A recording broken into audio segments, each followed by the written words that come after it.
Te lo pedimos, Dios, en el nombre de Jesús. Amén, amén. Abra su Biblia en el Evangelio según San Marcos. Gloria al Señor. Dios les bendiga. Es un honor una vez más poder estar en este precioso lugar. ¿Cuántos aman esa iglesia? Amén. ¿Cuántos saben que Dios se mueve en esa iglesia?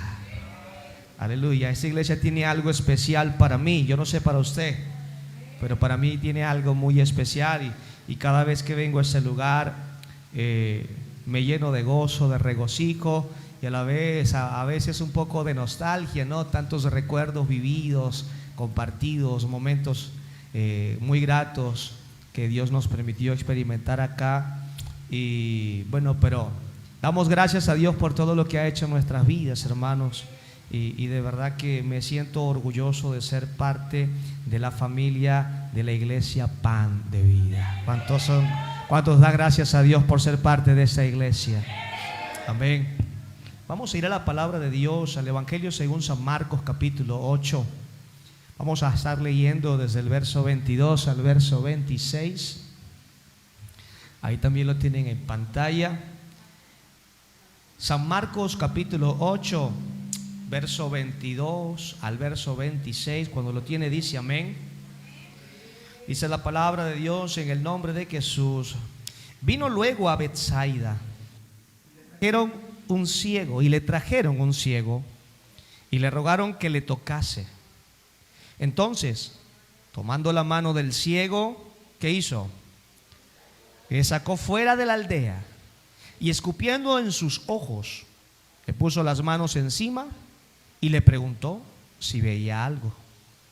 Él, mirando, dijo: veo los hombres como árboles, pero los veo que andan. Luego le puso otra vez las manos sobre los ojos y le hizo que mirase, y fue restablecido. Y vio de lejos y claramente a todos. Y lo envió a su casa diciendo: no entres en la aldea, ni lo digas a nadie en la aldea. Gloria al Señor. Tome asiento dando gloria a Dios. Ya hemos orado en esta hora. Hoy quiero estar hablando, hermanos, por unos minutos. Quiero que Dios pueda hacer algo en la vida de alguien. Quiero hablar con el título Tócame otra vez. Diga conmigo: tócame otra vez. Tócame otra vez. Una historia bastante interesante, la del ciego de Betsaida. Si hay algo que podemos notar que parece bastante notorio, es la diferencia que tiene este milagro que hizo Jesús en el ciego de Betsaida en comparación con cualquier otro milagro que el Señor Jesús hizo en diferentes oportunidades. Si algo podemos rescatar es que podemos decir que la mayoría de los milagros que el Señor hizo, en el momento en el que el milagro acontecía, las sanidades, las liberaciones ocurrían al instante. Diga conmigo: al instante. Pero algo que llama mi atención en este milagro es que fue un milagro que no fue hecho al instante. En pocas palabras podemos notar que el ciego de Betsaida no recibió la vista de manera inmediata, sino que fue un milagro que fue hecho en dos fases, en dos partes fue hecho este milagro. Y esto llamó mi atención. ¿Por qué? Porque decía: ¿por qué en esa oportunidad Jesús no lo hizo como en otras oportunidades? Un milagro muy conocido que lo hizo la fe de una mujer, la mujer del flujo de sangre. Esta mujer dice que se acercó al Señor y decía: si tan solo tocar el borde del maestro seré sana. Y en el momento en el que tocó el borde del maestro fue sana al instante. En el momento en el que Bartimeo se enteró que Jesús andaba caminando por las calles, comenzó a dar voces gritando: Jesús, hijo de David, ten misericordia de mí. Y cuando lo procuraron callar, él gritaba más fuerte. Y cuando se acercó el Señor y le dijo: ¿qué quieres que te haga? Que te devuelva la vista. Dice: que me devuelvas la vista. El Señor lo sanó al instante. El endemoniado de Gadareno, en el momento en el que el Señor se presentó, hubo una liberación prácticamente al instante. Pero muy diferente ocurre en este pasaje. Y si nos damos cuenta, es prácticamente el único milagro que el Señor hizo, que se hizo en dos partes y no se hizo al instante. Aleluya. ¿Cuántos dan gloria a Dios? Pero note usted lo siguiente: ¿qué fue y cómo fue que ocurrió este milagro? Otra de las características que podemos ver diferente de este milagro al resto de los milagros es que cada milagro que el Señor hacía, lo hacía al instante, porque lo hacía exactamente en el lugar donde acontecían los sucesos. Cuando estaba en el paralítico de Betesda, el lugar donde lo sanó fue allí donde estaba. Cuando estaba la mujer del flujo de sangre, ella recibió la sanidad allí donde estaba.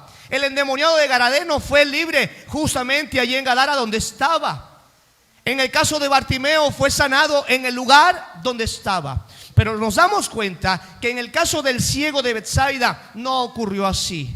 Cuando vemos la palabra de Dios, dice que le trajeron a ese hombre mientras Jesús andaba caminando por allí predicando, por supuesto. Y dice que cuando le traen a este ciego, él lo toma de la mano y lo saca afuera. ¿Está conmigo? Y eso llama mucho la atención, porque en esa oportunidad Jesús no hizo el milagro al instante y en el lugar donde estaba, sino que tomó la decisión no solamente de moverse, sino que él mismo, dice, tomó de la mano del ciego y lo sacó de la aldea. Y hay algo que tenemos que notar aquí, y es lo siguiente. Vaya conmigo al Evangelio según San Mateo, capítulo 11, verso 21. Y hay algo que llamó poderosamente mi atención en ese pasaje. Mateo capítulo 11, verso 21. ¿Lo tiene? Dice la palabra de Dios: ay de ti, Corazín, y ay de ti, ¿quién? Betsaida. Porque si en Tiro y en Sidón se hubieran hecho los milagros que han sido hechos en vosotras, tiempo ha que se hubieran arrepentido en silicio y en ceniza. En pocas palabras, Betsaida no era una ciudad que apareció de la nada. Era una ciudad en la cual el Señor había hecho ya muchos milagros. ¿Está conmigo? Era una ciudad donde muchos eruditos establecen que no solamente sanó al ciego, sino se establece, según estudios, que allí ocurrió la multiplicación de los panes, donde se alimentaron alrededor de 5,000 personas en una ocasión. Otro de los milagros que se dice que ocurrió en las adyacencias de Betsaida es en el momento en el que Jesús camina sobre el mar, apareciéndosele a sus discípulos. En pocas palabras, ellos habían sido testigos de las maravillas de Dios a través de los milagros de Jesús. ¿Está conmigo? ¿Cuántos dan gloria a Dios?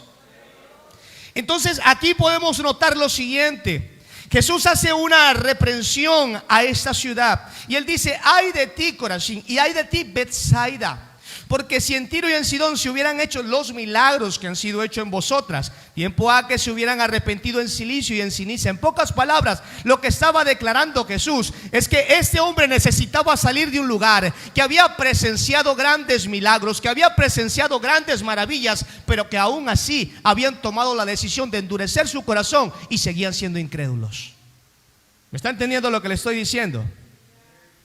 A veces, hermanos, para que Dios sane nuestra visión, para que Dios sane nuestra vida, para que Dios haga un milagro en cada uno de nosotros, necesita sacarnos de esa Betsaida donde nos encontramos rodeados de personas incrédulas. ¿Cuántos dan gloria a Dios? Si usted se queda, si nosotros nos quedamos donde todos van a vernos como ese ciego, como esa persona que fuiste, como esa persona que recién está comenzando, como esa persona que tiene el carácter tal, que tiene la forma de pensar tal, la gente te conoce quizás por el desarrollo que tú haces en el mundo, por la actividad que desarrollas, por tu trabajo, por tu convicción, por cualquier otra cosa. Pero yo le apuesto, y muchos creyentes no saben, muchas personas, no saben quién realmente es usted en Cristo Jesús. Y como no saben quién es usted en Cristo Jesús, siguen siendo incrédulos. Y por esa razón, Dios muchas veces, para hacer un gran milagro en nuestras vidas, necesita sacarnos de Betsaida. ¿Está conmigo? Necesita apartarnos de ese mundo de incredulidad, ese mundo que realmente no trae nada bueno para nuestras vidas. ¿Cuántos dan gloria a Dios? Si nos damos cuenta, estudiando un poco lo que significa Betsaida, Betsaida quiere decir la casa de la pesca o la casa de los pescadores. En pocas palabras, era una ciudad, era un lugar donde la gente se esforzaba en trabajar. Era un lugar caracterizado, y algunos dicen que de allí provenía Pedro y los hijos de Zebedeo, porque era un lugar de pescadores, pero eran aquellas personas que estaban acostumbradas a obtener resultados por sus propios esfuerzos, y eso hacía que no tuviesen convicción en las maravillas que Dios había hecho. ¿Cuántos dan gloria a Dios? Ahora, la sanidad de nuestras vidas requiere de algo muy importante, y es que salgamos de la atmósfera que nos está rodeando de incredulidad. Dígale que está a su lado: sal de Betsaida. Esto es importante porque estamos rodeados de muchas personas incrédulas. Estamos rodeados de un montón de personas que no tienen fe en la palabra de Dios. Estamos rodeados muchas veces de personas que no le creen a Dios. Simplemente dicen: yo creo en Dios, pero no le creen a Dios. ¿Está conmigo?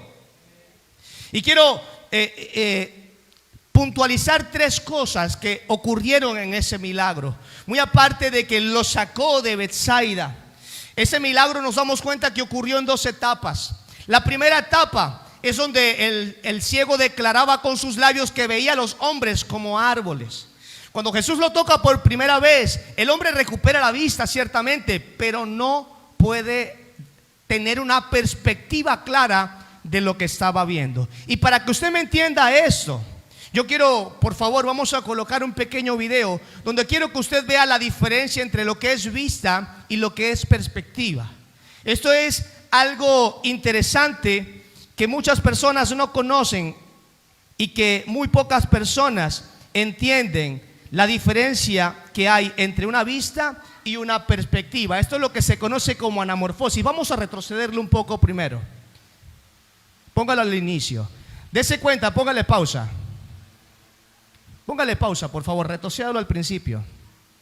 Porque quiero que seamos muy puntuales. Póngale pausa allí. ¿Qué estamos viendo en ese video? Estamos viendo un montón de objetos colocados en unas posiciones que parece, nuestra vista diría: bueno, están allí aglomerados, están allí puestos porque sí. Ni siquiera tienen un orden en nuestra vista. Nuestra perspectiva visual dice: no tienen un orden específico. Pero póngale play y dése cuenta que a medida que la cámara se mueve, hágale pausa. ¿Qué se está viendo? ¿Qué se logra ver allí? Retrocédalo un poquito nada más y se va a dar cuenta de la diferencia que hay entre lo que es la vista y la perspectiva. Dese cuenta que hay un montón de objetos, pero cuando la cámara se va moviendo, llega un momento en el que lo que logramos ver es que estos objetos vistos desde un ángulo específico forman la imagen de un rostro. Póngale play. Vamos a ver, por ejemplo, ahí pareciera que ellos estuviesen encima de unos elementos de hielo en un vacío. Esto es lo que se conoce como imágenes o alusiones visuales, ¿no? Aquí nos damos cuenta de cosas que parecen tontas, pero si nos ponemos a observar, eso parece un elemento tridimensional, ¿sí o no? Pero cuando el hombre agarra y lo mueve, nos damos cuenta que es un papel. Qué tremendo. Mire, ¿qué dice allí? ¿Qué dice allí? Es una C, una H y una E. Dice che. Dele play. Mire cómo se ve desde otro punto. Como algo que si lo vemos desde una perspectiva se ve algo, pero cuando lo vemos desde otro aspecto vamos a notar que genera otro elemento que parece que no existiera. Nuestra vista va a percibir lo que simplemente ven nuestros ojos, pero la perspectiva va a permitir que veamos más allá de lo que ven nuestros ojos. ¿Cuántos dan gloria a Dios? Muchos creyentes están en la primera etapa. ¿Eso qué quiere decir? Tienen fe. ¿Cuántos tienen fe? ¿Han tenido experiencia con Dios? ¿Cuántos han tenido experiencia con Dios? Pero por lo general ven a los demás como una simple persona en forma distorsionada. Ven al hombre pecador que tienen al lado, ven a la mujer pecadora que tienen al lado, y eso impide que lo vean como hermanos o más que hermanos, sino que lo ven como alguien que viene a la iglesia y no me interesa ni siquiera su vida. ¿Me está entendiendo? Porque están en esa primera etapa, han tenido experiencia con Dios, han tenido un encuentro con el Señor. Dios ha hecho un milagro, pero aún siguen viendo a los hombres como árboles. ¿Cuántos dan gloria a Dios? Y eso no es el plan de Dios para nosotros. Cuando nuestra visión aún sigue nublada, cuando no vemos claro, normalmente, ¿qué es lo que nubla nuestra visión? Los prejuicios, los traumas, el egoísmo, el hecho de creer que los demás siempre van a estar allí. Tenga cuidado. A ver, ¿cuántos tienen su cartera allí al costado? Nadie la tiene. Muchas veces he visto como cuando vamos a pasar al frente le dicen al otro: guárdame mi cartera para allá, para que no se me pierda nada. Porque estamos viendo a los demás como que, como hermanos. ¿Cuántos hermanos hay acá? A ver, levante la mano los cristianos. Solo los cristianos. Voltee para atrás, deje su mano arriba y usted vea cuántos cristianos hay en la iglesia. Y si usted escoge y usted agarra y recoge su cartera, agarra su teléfono, guárdalo, es porque los está viendo todos como cristianos, ¿verdad? ¿Me está entendiendo lo que le quiero decir? A lo que quiero llegar. Dios no tiene ese propósito para nosotros. Dios, cuando nos da vista para que aprendamos a ver con ojos espirituales y para que aprendamos a poner nuestros ojos en Jesús, que realmente es el autor y el consumador de nuestra fe, conforme a la fe de cada uno. Esto va a ser hecho. ¿Cuántos dan gloria a Dios? En pocas palabras, muchos creyentes tienen vista, pero no tienen discernimiento. ¿Me está entendiendo? Y eso es delicado. Eso es tremendo, porque es algo, si nos damos cuenta en comparación con ese milagro, es algo que no se compara con otros milagros que hace el Señor. Hay momentos donde Dios tiene que hacer el segundo toque. Diga conmigo: tócame otra vez. Muchos de los que estamos acá necesitamos un nuevo toque del Señor. Porque muchos de los que estamos acá quizás podemos decir: yo todavía tengo la vista un poco nublada. Todavía no veo a mi hermana como hermana. Todavía no veo a mi hermano como hermano. ¿Está conmigo? Hay mucho silencio, perdónenme, pero hay que predicar la palabra de Dios. ¿Me está entendiendo?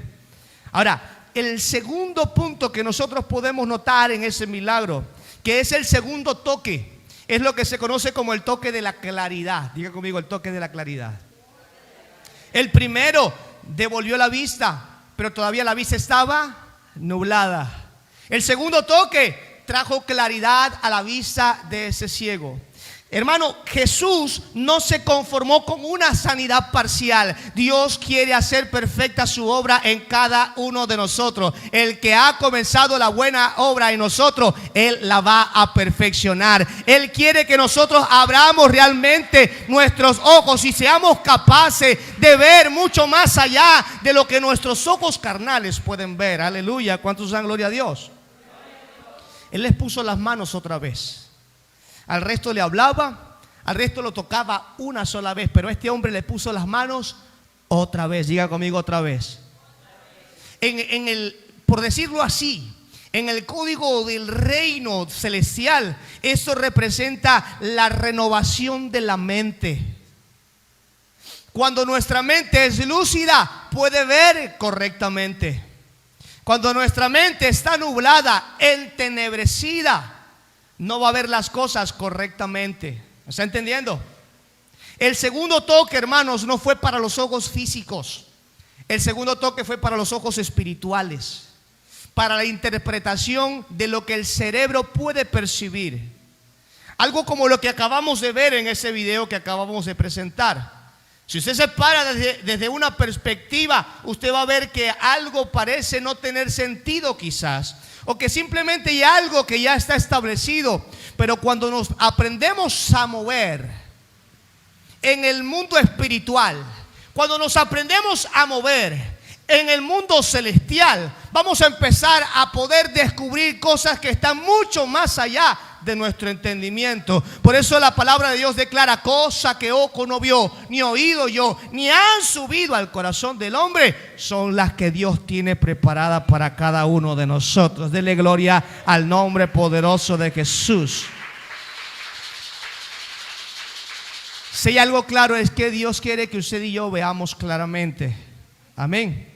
En el hebreo, La claridad se representa, amados hermanos, con una palabra que quiere decir brillante, quiere decir limpio. Amén.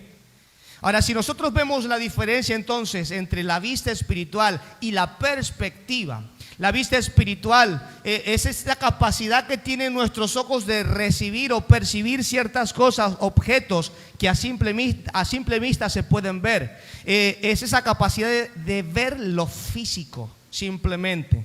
Pero la perspectiva espiritual se va más allá de lo que de nuestra capacidad de recepción, sino que se enfoca en la interpretación y en el enfoque de eso que quiere ser manifestado. ¿Cuántos dan gloria a Dios? En pocas palabras, hermanos, cuando Dios da el segundo toque, Él lo que quiere es que nosotros veamos el mundo desde otra perspectiva.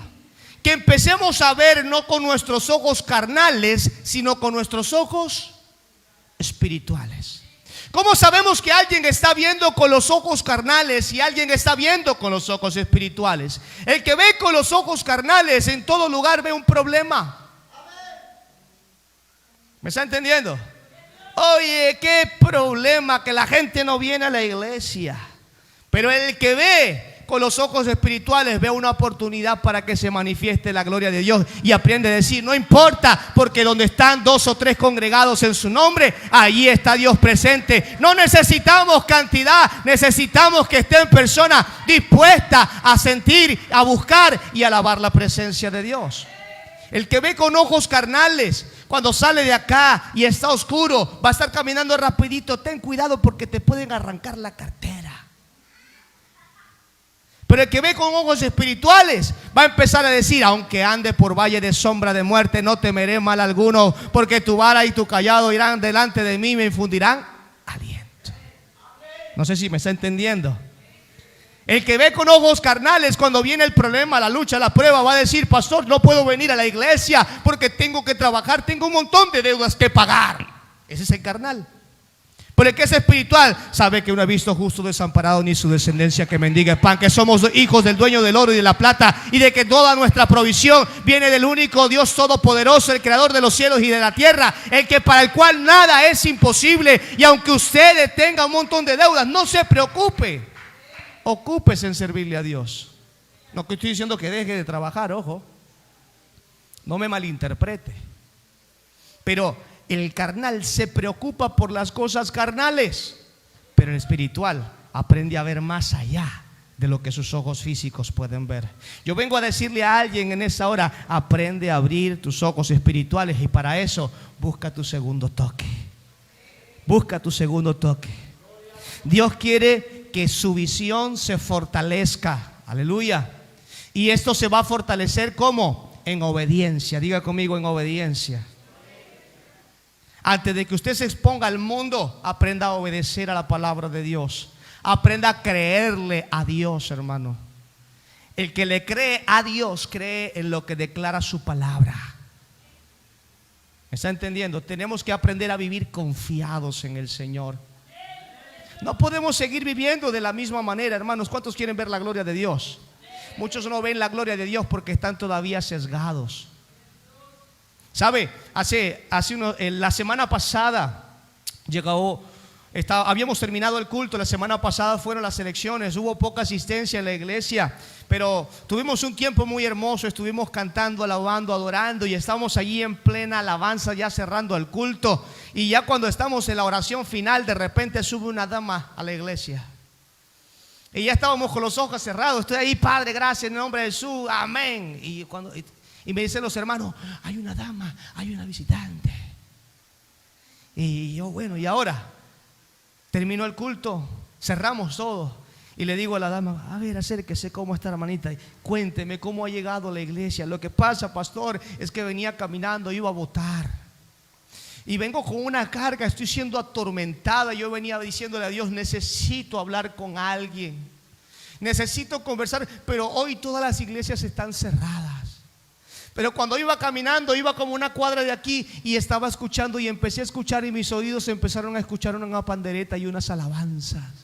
Y cuando yo escuché las alabanzas dije, yo tengo que ir para ese lugar. Y llegué y me vine, y cuando vine subí, ya estaban terminando. Pero pastor, yo necesito hablar con usted. Estoy siendo atormentada, necesito ayuda, ya no aguanto más.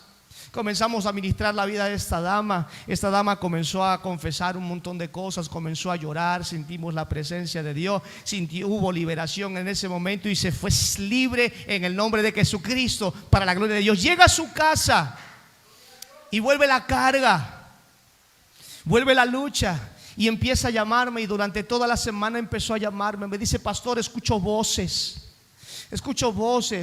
Hay una voz que me dice cada vez que quiero orar, eres una maldita. Así me decía, hermanos. ¿Para qué oras? Tú no puedes. Pastor, ya no aguanto, eso es todos los días, ya no quiero ni orar, ya no quiero buscar, me está atormentando, a veces siento que la tengo aquí en el cuello. Y yo le digo, hermana, ya usted ha sido libre, hermana. La palabra de Dios declara que si el Hijo os libertare, seréis verdaderamente libres. Simplemente usted tiene que creer que el Dios Todopoderoso realmente la libertó. Hermana, usted tiene que creer que ha sido libre. Y ella me decía, pastor, pero no puedo, pastor. Hermana, ¿sabe qué? Hay que contraatacar. ¿Y cómo hago eso? Porque yo he escuchado de la armadura de Dios, y sí, yo tengo fe, pero hermano, no está teniendo fe. No es simplemente tener el escudo. Ya muchos han escuchado esas enseñanzas de mi parte. No es simplemente recibir y aguantar, y recibir y aguantar. Hay que contraatacar. Y me dice, pastor, ¿y cómo puedo yo hacer para contraatacar al enemigo? Hermana, le voy a decir un secreto. Eso fue el día de ayer, perdón. Eso fue, toda la semana estuvimos allí orando, hasta que llega el punto de que ayer me dice, pastor, ya no aguanto. He hecho todo. Y le digo, hermana, le voy a dar el secreto cómo contraatacar. Y me dice, ¿cómo puedo hacer? Ella fue a la iglesia. Ayer estuvimos, antes de salir a evangelismo, estuvimos en la iglesia, estuvimos orando. Y le digo, hermana, cada vez que usted escuche esa voz, comience a alabar a Dios. Comience a alabar a Dios, porque esa voz va a estar allí. Y usted empieza a decirle, Padre, en el nombre de Jesús, aunque siento que no puedo, yo te doy gracias porque tu cobertura está sobre mí. Señor Jesucristo, siento presión, pero yo sé que tú me has hecho libre. Te doy la gloria, te doy la honra. Y esa mujer empieza y me dice, ya, pastor, lo voy a hacer. Terminamos de orar. Yo me voy y la llevo hasta su casa. Me voy a evangelismo. Tuvimos un tiempo de evangelismo muy hermoso ayer, una experiencia hermosísima, gracias a Dios, para la gloria del Señor. Y terminando el evangelismo me llama la hermana. Yo dije, otra vez va a estar la sierva peleando. De verdad, humanamente uno dice, porque ya tengo una semana tratando, ¿sí o no, pastor? Y ya yo dispuesto a seguir animándola. Y me dice, pastor, ¿sabe qué? Yo, ¿qué pasó, hermana? ¿Qué le ha pasado? Me dice, estaba orando, me había puesto a leer la Biblia como usted me dijo, puse alabanza, me he puesto a orar y sentí otra vez que venía ese demonio que se me quería pegar al cuello, y yo comencé a hacer lo que usted me dijo, comencé a alabar, comencé a adorar. Y pastor, ahorita no hay nada al lado de mí, ahorita yo siento que Dios me ha libertado. Mañana voy a la iglesia, pastor, mañana voy a estar. Esa mañana estuvo en la iglesia, usted la hubiese visto sentada en la primera banca, danzando, gozándose en la presencia de Dios, diciendo, soy libre en el nombre de Jesús. Yo vengo a decirle a alguien, Dios, cuando quiere abrirte la vista, quiere que aprendas a ver esa libertad que Dios te ha dado. Aunque el enemigo te siga atacando, aunque siga susurrándote al oído, tú no tienes que ver a los gigantes que el enemigo pueda colocar, tienes que ver la gloria de Dios manifiesta en tu vida. Ríndale alabanza al Dios Todopoderoso, porque eso es lo que Dios quiere para nosotros. Él quiere que usted crea que lo que Dios ha hecho en usted realmente es cierto. Pero muchos siguen nublados porque no le creen a Dios. ¿Cuántos son verdaderamente libres? ¿Por qué lucha entonces? Porque ese es el punto. Si el Hijo os libertare, no dice seréis parcialmente libres. Dice, seréis verdaderamente libres, libre de temor, libre de enfermedad, libre de deuda, libre de problemas, aunque no la puedas pagar, pero Dios te ha hecho libre. Él se encarga de todos tus problemas. ¿Me está entendiendo? Hay que aprender a creerle a Dios. El siguiente punto que yo quiero que usted entienda de este pasaje, de este poderoso milagro que el Señor hizo, es que al final Él declara y le da una orden a ese ciego o a ese hombre que acababa de recibir la vista, y es que le dice: no entres a la aldea ni lo digas a nadie de la aldea. Y eso es interesante porque el Señor no quería que él volviera a entrar a la aldea si él vivía en la aldea. ¿Por qué no le podía? Si a nosotros se nos enseña que tenemos que testificar. ¿Está conmigo? Tenemos que ser testimonio vivo de las maravillas que Dios hace en nosotros. Pero ¿sabe qué? Cuando ponía un poco más de atención a esto, y que parece algo contradictorio, pero nos damos cuenta que hay un sentido muy profundo, lo que quiere el Señor es que no permitamos que nuestra visión sea nuevamente contaminada por las voces de los incrédulos. ¿Me está entendiendo? Porque cuando Dios hace algo grande en tu vida, siempre va a haber un incrédulo a tu lado. Siempre va a haber alguien que te va a decir: no, pero varón, ¿pero para qué?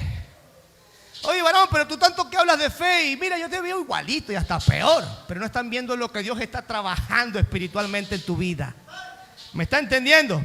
Porque están viendo con los ojos naturales, con los ojos carnales. Y Dios no quiere que contamines tu visión. Dígale que está a su lado: no contamines tu visión. Por esa razón, del lugar donde Dios te sacó, no vuelvas a entrar. Del lugar que Dios te rescató, no vuelvas a caer. ¿Me está entendiendo?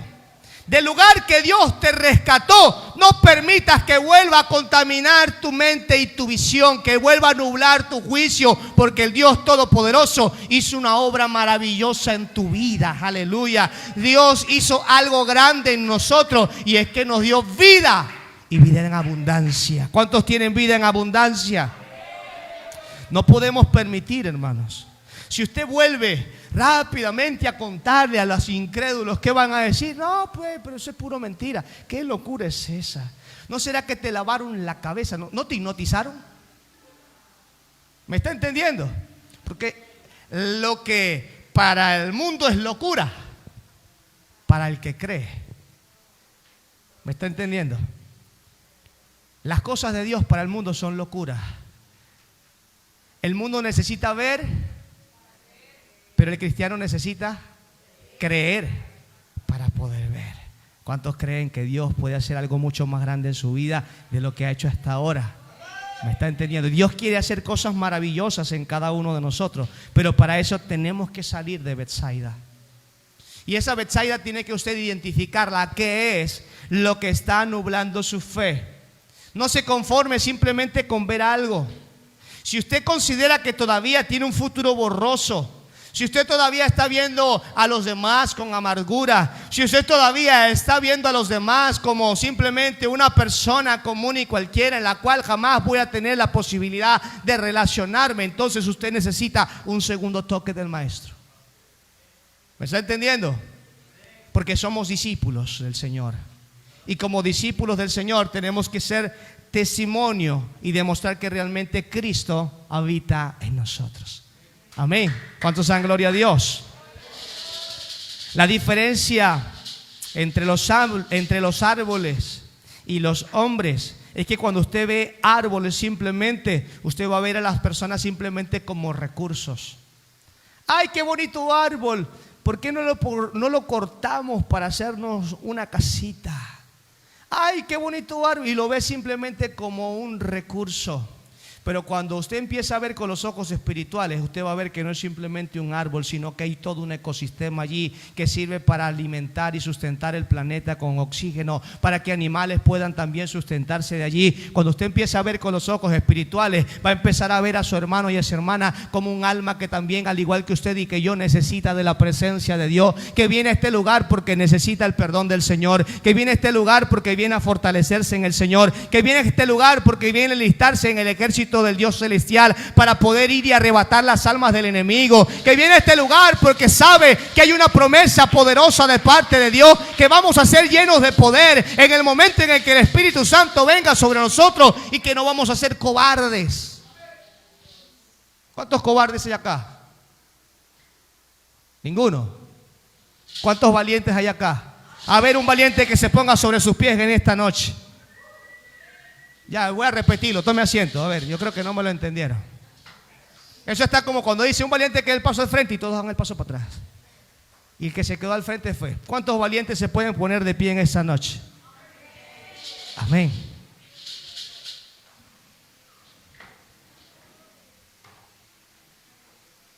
¿Cuántos quieren un segundo toque de parte de Dios? ¿Cuántos consideran que necesitan un segundo toque de parte de Dios? Yo voy a abrir este espacio para que pasemos un momento acá al frente y vamos a orar, porque yo sé que Dios hoy puede devolver claridad a la vista de muchas personas. Alguien que ha estado batallando con problemas, con circunstancias y ha dejado de ver la mano de Dios cuando Dios realmente